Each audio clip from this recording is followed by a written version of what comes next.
आप देख रहे हैं Jolly the death story Sunil Kumar के साथ। जोली द डेथ स्टोरी में आज की कहानी का शीर्षक है न्यूज़पेपर वाला।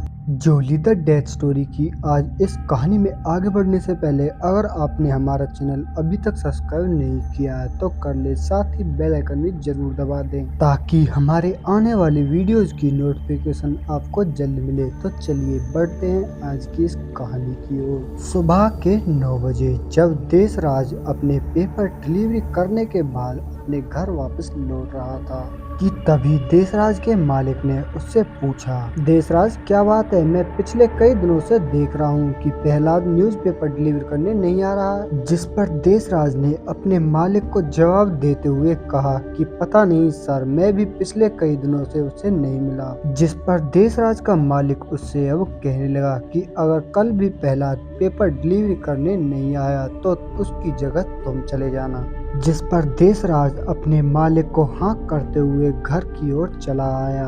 अगली सुबह तकरीबन 6 बजे देशराज न्यूज़पेपर ऑफिस पहुंच गया। जहां पहुंचने के बाद देशराज को पता चला कि प्रहलाद आज भी न्यूज़पेपर बांटने के लिए नहीं आया, जिससे आज प्रहलाद के हिस्से के न्यूज़पेपर भी उसे ही डिलीवर करने पड़ेंगे, क्योंकि प्रहलाद जिस बिल्डिंग में पेपर डिलीवर करता था वह बिल्डिंग पहले ही पड़ती थी, जिस वजह से देशराज उस बिल्डिंग में पहले न्यूज़पेपर डिलीवर करने पहुंचा। जब देशराज उस बिल्डिंग के मेन गेट पर पहुंचा तो उसने पाया कि उस बिल्डिंग के गेटमैन सो रहा है। देशराज उस गार्ड को सोता देख मुस्कुराता हुआ उस बिल्डिंग में दाखिल हो गया। जब देशराज उस बिल्डिंग के गैलरी में पहुंचा तो उसने पाया गैलरी बहुत ज्यादा लंबी है और साथ ही गैलरी के दोनों तरफ कमरे बने हुए हैं और कमरों के बाहर लगी हुई लाइटें बार बार जल बुझ रही हैं। इतना देखकर देशराज को बहुत ज्यादा अजीब सा लगा और उसे बहुत बुरा फील होने लगा, क्योंकि बिल्डिंग बाहर से बहुत ज्यादा अच्छी नजर आ रही थी लेकिन अंदर से किसी हॉन्टेड जगह की तरह दिखाई दे रही थी। गैलरी के अंदर लगी लाइटों का जलना बुझना उस जगह को और भी ज्यादा डरावना बना रहा था, जिस वजह से देशराज को उस जगह के अंदर बहुत ज्यादा डर लग रहा था।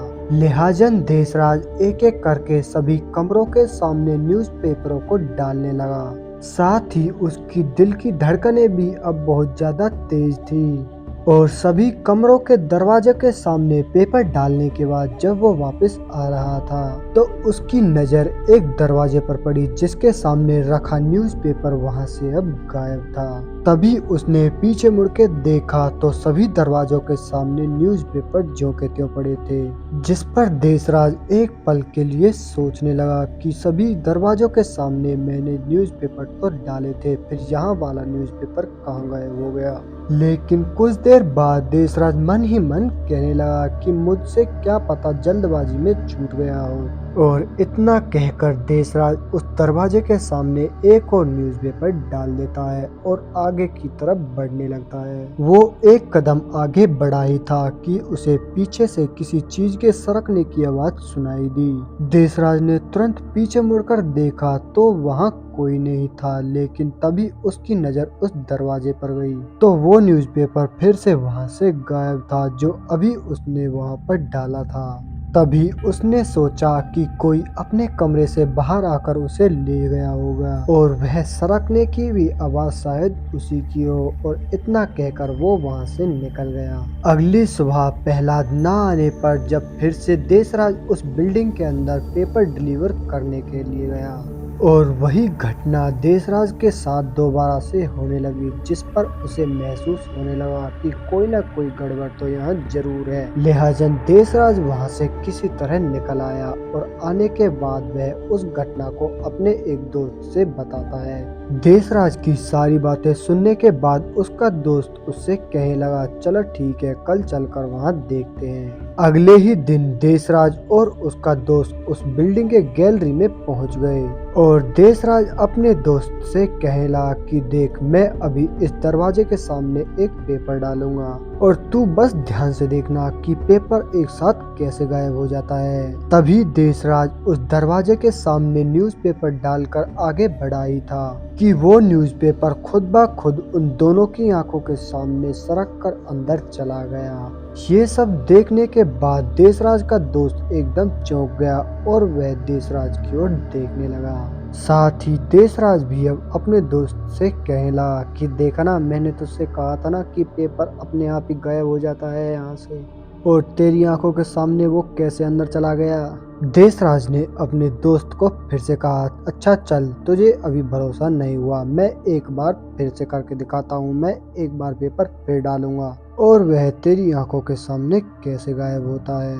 तभी देशराज ने एक पेपर और डाला जो उन दोनों की आंखों के सामने देखते देखते सरकता हुआ अंदर चला गया। इस घटना को देखने के बाद देशराज के दोस्त को अब बहुत ज्यादा डर लगने लगा और वह मन ही मन सोचने लगा कि कुछ न कुछ गड़बड़ तो यहाँ जरूर है।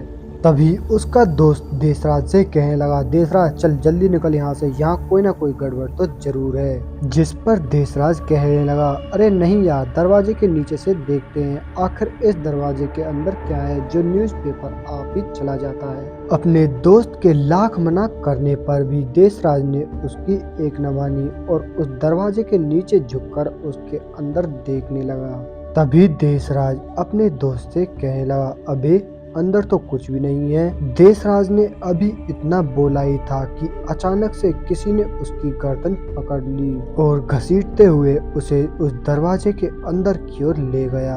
इतना सब देखने के बाद देशराज का दोस्त बहुत ज्यादा डर गया और चिल्लाते हुए वहां से बाहर की ओर भागने लगा। लेकिन जब वो चिल्लाते हुए बाहर की ओर जा रहा था तो उस बिल्डिंग के गार्ड ने उसे वहीं पर पकड़ लिया और तभी देशराज के दोस्त ने डरते हुए उस गार्ड को सारी बात बताई। लेकिन उस बिल्डिंग के गार्ड ने इस बात को सुनने के बाद देशराज के दोस्त को वहां से धमकाकर भगा दिया। जब देशराज का दोस्त अपने घर पहुंचा तो वह सारी बात उन्होंने अपने घर वालों के बताई, जिसे सुनने के बाद वो सारे हैरान हो गए क्योंकि यह मामला उसके दोस्त देशराज का था, जिसे वो लोग अनदेखा भी नहीं कर सकते थे। लिहाजा सभी लोग उस बिल्डिंग के अंदर पहुंचे। बिल्डिंग के गार्ड और सभी लोगों ने उस दरवाजे को खोलने की लाख प्रयत्न किया लेकिन वह दरवाजा नहीं खुला। आखिरकार वह दरवाजा तोड़ना ही पड़ा। जब सब लोगों ने अंदर जाकर देखा तो देशराज का कुछ भी पता नहीं चला